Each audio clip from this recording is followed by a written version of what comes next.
Once again, welcome to the best channel on YouTube. I've been making a few South Park videos as of late, and every time I research for one of them, I end up finding another thing that I want to analyze and make a video on. It's like a cycle. I'll research and then I'll find some unintended, interesting information, and then I'll be reading about how Sharen and Randy are siblings. Like, I wasn't fucking asking for that. Apparently, there's a lot of fan theories about South Park, and today I just want to look at them, share them with you guys, give you guys my little thoughts in my little brain. After I analyze them to make it a fun little game, I'll give it a believability score out of 100, and obviously the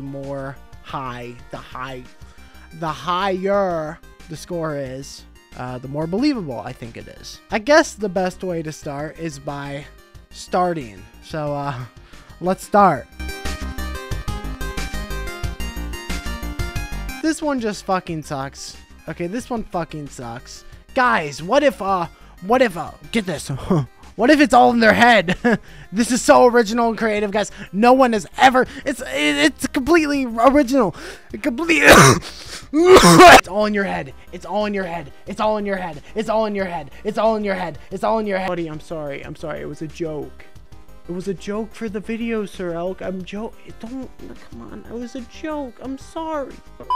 But yeah, stop with this stuff. I'm not gonna comment on this one because it's just boring and lame and lazy. Next. This theory is the one that got me to investigate fan theories in the first place because it sounds fucking insane. The main and actually only piece of evidence for this one is when in season 8 episode 9 Sharen refers to Grandpa Marsh as her father. Welcome to Walmart. Welcome to Walmart. Welcome to Walmart. Sharon, isn't that your father? Yes, Walmart is the leading employee of seniors, and they also employ the handicapped. Hello, Mrs. Marsh. Can I help you get a shopping cart today? I'm just gonna flip you around, buddy. Yeah, we're gonna flip you around so you're facing that camera. Look at it. Look at it. I think the obvious rebuttal to this is that spouses sometimes just drop the in-law part to show that they're considered family. This one is certainly not that interesting, but it is the one that piqued my curiosity in this topic in general, so I did want to cover it. Hey, while South Park can be pretty fucked up, I don't think that this is a possible storyline. Believability score 5 out of 100. Bro, you're actually like kind of warm. I might have to take you out my shoulder. I'm actually starting to sweat a little bit, bro.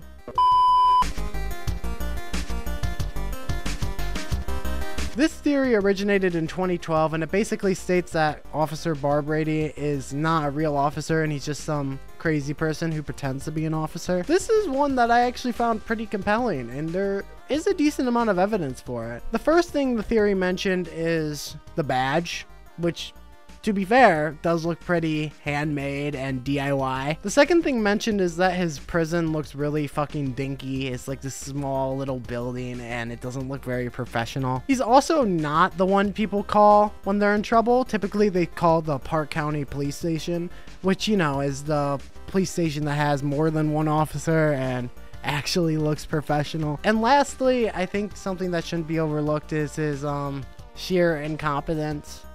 Like, it speaks for itself. That's the third cow this month. At this rate, all my cattle are gonna die before the winter's through. This is nothing out of the unusual. Cows turn themselves inside out all the time. Ultimately, this theory had legs, but it basically got 100% debunked in later seasons that came out after this theory. In season 19 specifically, where Barbrady had to give up his gun and badge after shooting an unarmed kid. Mayor, I didn't know if there was a gunman or a bomb. You shot an unarmed 6-year-old Latino child. I'm sorry. You are fired. No, Mayor, please. This is all I know. I used to be the only policeman in this town, remember?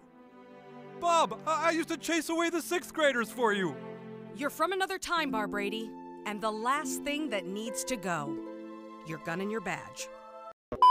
Incredibly sad moment, by the way, but this does prove that he was hired by the town and he was an officer for the town. Don't get me wrong, there were holes in this theory before this moment. The main one being that he did make arrests. Up to that point, he put people in prison. So if he wasn't an officer, he wouldn't have the legal authority to do that. If he was just some crazy person. While this theory ended up not being true, I do want to give it a lot of credit because it is extremely plausible within the context of the show. I could imagine Matt and Trey writing a character like that. And if things were to go different and it were to be revealed that Officer Barbrady was just an insane person who pretended to be a police officer, I wouldn't bat an eye because it would make so much sense. While it didn't end up being true, I do want to give it a lot of kudos.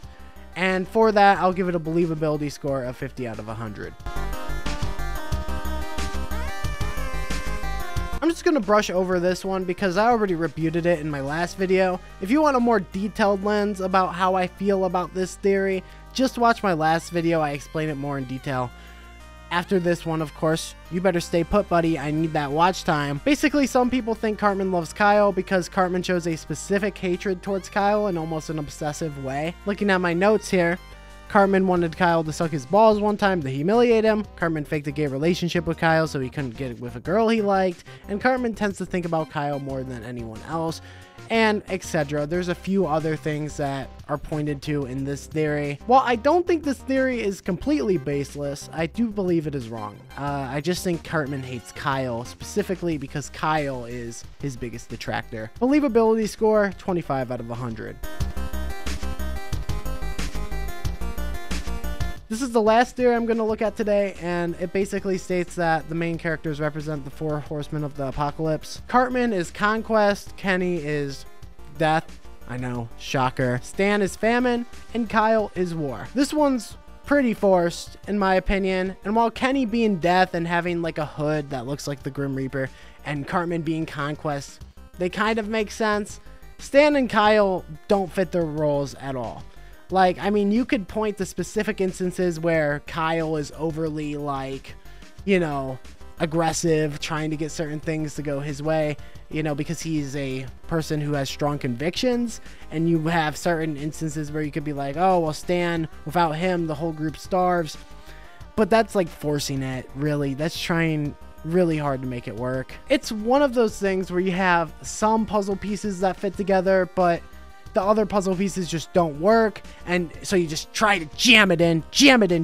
Oh, hey, buddy. But ultimately, you can't jam in a puzzle piece that is for a different puzzle, baby. I give this a 10 out of 100 in terms of believability. I don't think Matt and Trey were thinking about the 4 horsemen of the apocalypse when they were writing this story. And I think to just force this trope onto any group of 4 characters is really overplayed. With that all being said, thank you guys for watching my little video. I appreciate it. I appreciate you guys being here. Have a good one. Make sure to like, comment, and subscribe. I'll see you guys later.